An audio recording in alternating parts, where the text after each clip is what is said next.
There's a force, creates an impact, and it vibrates. Energy emerges and vibrates.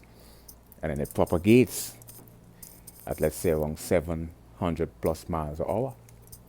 And this song is propagating. The real deal has arrived. Correspondence and dichotomy, I apologize, the paradoxical phenomenon between amplitude and frequency. Let's discuss amplitude and frequency. Be very afraid, because I'm the real deal. Amplitude is the maximum extent of a vibration. So amplitude is the maximum extent of a vibration or oscillation of waves.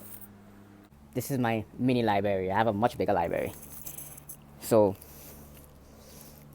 you know,